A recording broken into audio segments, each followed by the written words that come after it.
ॐ अज्ञानतिमिरान्धस्य ज्ञानञ्जनशलाकया चक्षुरुन्मीलितं येन तस्मै श्रीगुरुवे नमः। हरे कृष्णा। भगवद गीता अध्याय 11 और श्लोक संख्या 35।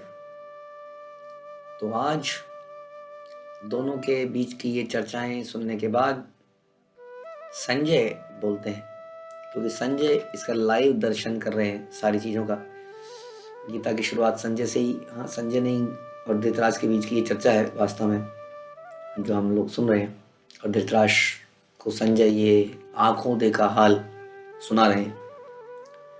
तो जब अर्जुन ने भगवान से विराट रूप की रिक्वेस्ट करी तो भगवान का विराट रूप संजय ने भी देखा और ये सारी वार्तालाप सुनी। और हमने सुना कि किस प्रकार से भगवान अर्जुन को बोल रहे हैं कि तुम्हें मैं काल हूँ और सारे के सारे मारे जाएंगे। तो इसका मतलब ये सारी बात धृतराष्ट्र ने भी सुनी। तो ये सब सुनने के बाद संजय बोलते हैं, संजय उवाच एतत् श्रुत्वा वचनं केशवस्य कृताञ्जलि वेपमाना किरीटा नमस्कृत्वा भूय एव आह कृष्णं स गदगदं भीत भीता प्रणम्य। कि हे राजा, संजय ने कहा, संजय ने धृतराष्ट्र से कहा कि हे राजा, भगवान के मुख से इन वचनों को सुनकर कांपते हुए अर्जुन ने हाथ जोड़कर उन्हें बारंबार नमस्कार किया। फिर उसने भयभीत होकर अवरुद्ध स्वर में कृष्ण से इस प्रकार कहा। तो धृतराष्ट्र को बता रहे हैं कि हे राजा, भगवान के मुख से इन वचनों को सुनकर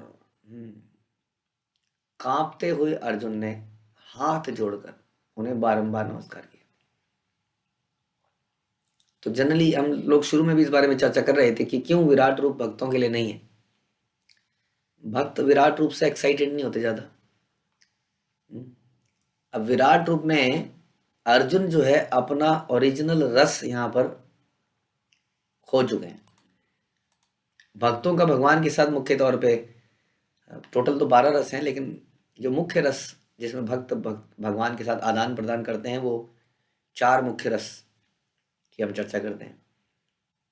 जिसमें पहला रस है दास्य रस, जिसमें भक्त भगवान को सर्व करना चाहता है, प्रेम पूर्वक सर्व करना चाहता है। तो बदले में क्या चाहता है? बदले में वो और सर्विस चाहता है और भगवान को सर्व करके बड़ा आनंद आता है उसको। ये सच्चाई है कि हम अगर वास्तव में किसी को बड़े हृदय से बिना किसी अपेक्षा के सर्व करते हैं तो उससे हृदय को बहुत संतुष्टि मिलती है। जिन जिन लोगों ने कभी ऐसा किया होगा लाइफ में उस बात को जानते हैं। यदि हम किसी को बिना किसी हेतु के पर्पस के सर्व करते हैं कभी, चाहे वो दुखी हो या कोई भी व्यक्ति हो, किसी भी कारण से, कोई पढ़ाने में आनंद लेता है किसी को, कोई दान दक्षिणा देने में आनंद लेता है, कोई सड़क पार कराता है अंधे को, या जो भी है, किसी को अन्न दान देता है, जब उसमें हेतु, जितना हेतु कम होगा उतनी ज़्यादा संतुष्टि मिलती है। जितना उसमें हेतु मिला होगा कि मेरी कंपनी का एडवर्टीजमेंट हो जाए, ये हो जाए, तो उतना आनंद कम आएगा, क्योंकि वो एक बिजनेस डील बन जाती है। लेकिन जब वो अनमोटिवेटेड होता है तो उसमें आनंद बहुत होता है, जो कि करके ही महसूस किया जा सकता है। तो दास्य रस में भगवान को सर्व करने में एक अनूठा आनंद है, जो कि वही महसूस कर सकता है जो दास्य रस में स्थापित है, जो भगवान से बदले में कुछ चाहता नहीं है।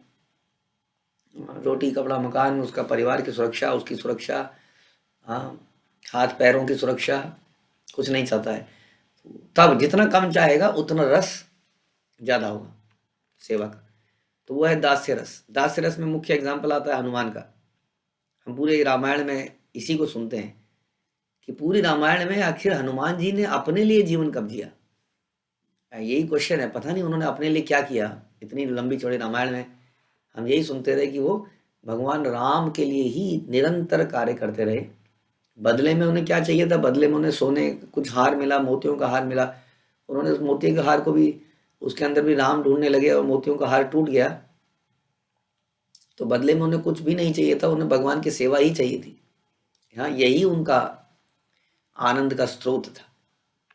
तो ये एक रस है, इसको हम दास्य रस कहते हैं। और उसके बाद दूसरा रस आता है साख्य रस, जिसमें व्यक्ति भगवान के साथ फ्रेंडशिप करता है और फ्रेंडशिप में भगवान को आनंद देने का प्रयास करता है, क्योंकि हर व्यक्ति को अपने बराबर वाले व्यक्ति भी चाहिए होते हैं जिनके साथ वो थोड़ा समय व्यतीत करे।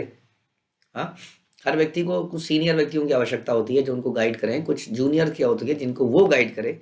उसमें भी एक अलग प्रकार का सुख है, इसलिए माता पिता बच्चे पैदा करते हैं।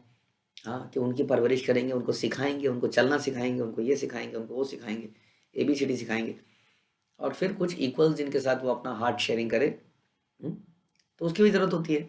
आनंद है, भगवान रस के सागर हैं, भगवान रसों का आस्वादन करते हैं, भगवान भोगता है, इसलिए वो इन सारे रसों को भक्तों के साथ लेते हैं, और भक्तों को भी इसमें परम आनंद आता है जब भक्त कुछ अभक्त ऐसे रस में होते हैं कि भगवान के मित्र बनते हैं, और मित्र बन के वो एक प्रकार की इक्वालिटी को दिखाते हैं, जबकि कभी भी जीव भगवान के इक्वल हो नहीं सकता है, लेकिन इस रस में ऐसा आभास होता है कि वो बराबर हैं, और उस बराबरी के रस को आनंद आनंद के साथ भगवान भोगते हैं। इस रस के अंदर अर्जुन स्थापित था, तो अर्जुन का जो नाम है वो इसी में। तो साख्य रस में, मित्रता में, फ्रेंडशिप में आप किसी को कभी बार बार प्रणाम नहीं करोगे। आप ज्यादा से ज्यादा बोल दो, आजकल की लैंग्वेज में हाय हेलो। भक्त होंगे तो बोलेंगे हरे कृष्णा। लेकिन कोई सीनियर मिलता है तो हम दंडवत प्रणाम, पंचांग प्रणाम, ऐसे झुक जाते हैं, कैसे हैं प्रभु जी आप ठीक तो हैं, अपनी कृपा दिखिए। दिस इज डिफरेंट, हमारी बॉडी लैंग्वेज डिफरेंट होती है। एक मित्र के साथ मिलते हैं तो हम हरे कृष्णा बोलते हैं, प्रणाम भी कर सकते हैं, लेकिन वो बॉडी लैंग्वेज बड़ी डिफरेंट होती है। लेकिन यहाँ पे जो सुनाई दे रहा है, अर्जुन जो है कांपते हुए हाथ जोड़कर बारंबार नमस्कार कर रहा है। तो इस प्रकार से जो उसका ओरिजिनल स्वभाव था एक साक्ष्य का, वो यहाँ नहीं दिख रहा है। इसके ऊपर के रस होते हैं, अगर उनकी चर्चा करें तो पेरेंटल, जिसको हम कहते हैं, जैसे कि नंद बाबा और यशोदा का। नंद बाबा यशोदा, ये जो भाव है वो ये भाव है कि हम कृष्ण की सेवा करेंगे, उनको बच्चे की तरह ट्रीट करके, सेवा फिर भी करेंगे लेकिन उनको बच्चे की तरह सर्व करेंगे वात्सल्य प्रेम में। तो इस पर ये भी एक भाव है। अगेन, हम जीवात्मा कभी भगवान के माता पिता बन ही नहीं सकते हैं, लेकिन ये एक रोल अदा किया जाता है, और भगवान इस रस का भी आस्वादन करते हैं कि मम्मी से रूठ जाते हैं।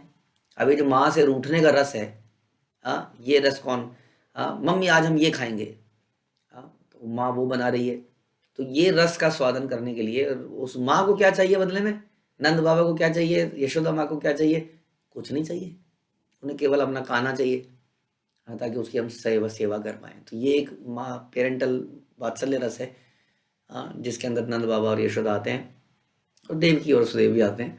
और इसके बाद में हम सुनते हैं माधुरी रस, चौथा रस, जिसमें कि मुख्य एग्जाम्पल गोपियों का आता है, जो कि भगवान के साथ प्रेम संबंध में थी। जैसे एक पत्नी का प्रेम होता है, वो भी माधुरी रस कहा जा सकता है, उसमें परकीय स्वकीय भाव है, एक पत्नी है और एक प्रेमिका है। अब ये रोल भौतिक जगत में हमारे लिए गलत है, क्योंकि अभी हमें वो बातें समझनी पड़ेंगी पहले, क्योंकि कृष्ण की ही सब कुछ संपत्ति है। उस जगत के अंदर इस प्रकार के विवाह का, इसलिए राधा रानी और कृष्ण का कभी विवाह कई बार लोग पूछते हैं, ये बड़ा अनुचित प्रश्न है, क्योंकि इन चीज़ों की ज़रूरत इस संसार में पड़ती है ड्यू टू मैनी रीजंस, कि आदमी व्यभिचारी ना बन जाए, तो वो anyway that is not the discussion. But वो एक माधुर्य रस है जिसमें, जो कि परम माना जाता है, इसमें व्यक्ति सब कुछ न्यौछावर करने को तैयार हो जाता है। बदले में क्या चाहिए, इनको भी बदले में कुछ नहीं चाहिए, कृष्ण का संग, कृष्ण की सेवा कर पाएँ। जो हम सुनते हैं गोपी गीत के अंदर, गोपियाँ इस बात से भी चिंतित हैं कि जब कृष्ण वन में जाएंगे तो उनके पैर में कांटे चुभेंगे, तो उसके ऊपर भी उनकी चर्चा हो रही है। तो इतना सुख देना चाहते हैं वो अपने प्रेमी को। यहाँ पर भी सांसारिक वासना का प्रेम नहीं है कि आओ लेट्स एंजॉय टुगेदर, ये वाला भाव इसमें नहीं है। इस प्रेम में सेक्स जैसी कोई चीज़ नहीं है, क्योंकि भगवान के धाम में सेक्स जैसी कोई चीज़ नहीं है वास्तव में, ऐसा शास्त्र बताते हैं। तो इसलिए इसका मतलब हम इसको समझ ही नहीं पाएंगे, क्योंकि हमारा तो एक लड़का लड़की का प्रेम से मतलब सीधा वहीं जाता है। तो इसलिए इन चीज़ों के रेफरेंस, इन चीज़ों के बारे में चर्चा करना खतरनाक हो सकता है। संसार में इसके बारे में खूब चर्चा की जाती है। तो ये 4 मुख्य रस हैं। तो ये जो रस हैं, इस रस के अंदर, इन रसों में भगवान को हम लोग आदर वाला प्रेम नहीं करते हैं, जिसको हम ऑ एंड रेवरेंस कहते हैं, जो कि मुख्यतः वैकुंठ में पाई जाती है, गोलोक में नहीं पाई जाती। भगवान के स्पिरिचुअल जगत में एक वैकुंठ है और वैकुंठ के ऊपर गोलोक है। गोलोक में गोपियां, माता पिता, मित्रगण रहते हैं, और वैकुंठ में भगवान एक राजा है और समझ लीजिए बाकी उनकी प्रजा है। लगभग इस प्रकार का भाव है। तो राजा को बार बार हाथ जोड़ के नमस्कार किया जाता है, प्रणाम किया जाता है। हाँ, लेकिन गोलोक में भगवान के साथ इस प्रकार का सलूक नहीं किया जाता। ये समझने की बात है। तो यहाँ पर जो हम जो भाव आ रहा है वो भाव बदल गया है। जैसे फॉर एग्जाम्पल वसुदेव और देवकी ने बच्चे को जन्म दिया। अब जनरली जब माँ बच्चे को जन्म देती है तो उसको चिपटा लेती है, चिपटा लेना चाहती है अपने आप से, उसको दूध पिलाना चाहती है, उसको उसके अंदर से प्रेम टपकता है। अब पिताजी उसको देखते हैं, मुस्कुराते हैं, शक्ल मिलाने की कोशिश करते हैं, किस पे गया है, किस पे गया है, उसके छोटे छोटे कोमल पैरों को टच करते हैं, हाथों को टच करते हैं, गुलाबी गुलाबी। हाँ, तो बड़ा अच्छा लगता है। चारों तरफ एक प्रेम का माहौल होता है, उसको गोदी में उठाया जाता है, वो सुसु कर देता है। लेकिन जब देवकी और वसुदेव ने कृष्ण को जन्म दिया, देवकी ने, तो भगवान का स्वरूप बड़ा डिफरेंट था। कृष्ण के शरीर में सारे, शंख चक्र गदा पद्म और कुंडल और सारे वस्त्र आभूषणों से लदे हुए थे। और इसको देखकर वसुदेव जो है एकदम चकित हो गए, ये बालक अद्भुत है। और उन्होंने तुरंत भगवान की ग्लोरिफिकेशन शुरू कर दी, ये जानते हुए कि यही सुप्रीम पर्सनैलिटी ऑफ गॉडहेड है।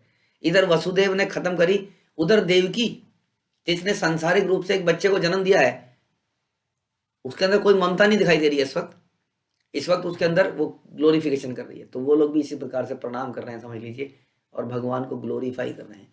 तो ये समस्या है कृष्ण के लिए, क्योंकि वो वात्सल्य खत्म हो जाता है जब भगवान का ऐश्वर्य सामने आ जाता है। तो वो स्वाभाविक जो माता पिता का प्रेम है वो वहां पर समाप्त हो गया। दोनों ग्लोरीफाई करने लगे। भगवान ने उनको सब कुछ बताया कि तुम पिछले जन्म में ये थे, फिर तुम ये थे, तुमने मेरे को पुत्र के रूप में चाहा था। हाँ, उसके बाद भगवान ने सब कुछ याद दिलाकर बाद में उन्हें सब कुछ भुला दिया। तो इस प्रकार से कृष्ण अपने जो भक्तों के, परम भक्तों के साथ जो आदान प्रदान करते हैं, उसमें ये आदर वाला भाव नहीं होता कि कृष्ण जो है भगवान है और सर्वशक्तिमान है। लेकिन यहाँ पर जब अर्जुन जैसा मित्र, जो कि बहुत ही क्लोज फ्रेंड था, जब उसने भगवान के इस रूप को देखा और भगवान से सुना कि वो काल हैं और वो ये हैं और ये है, तो तुरंत उनके हृदय में वो आदर, सत्कार और रेवरेंस वाला भाव आ गया। इसलिए वो अपने स्वाभाविक मित्र के स्वभाव को, रिलेशन को भूलकर भगवान को बार बार नमस्कार करने लगे, which is not bad, which is very good.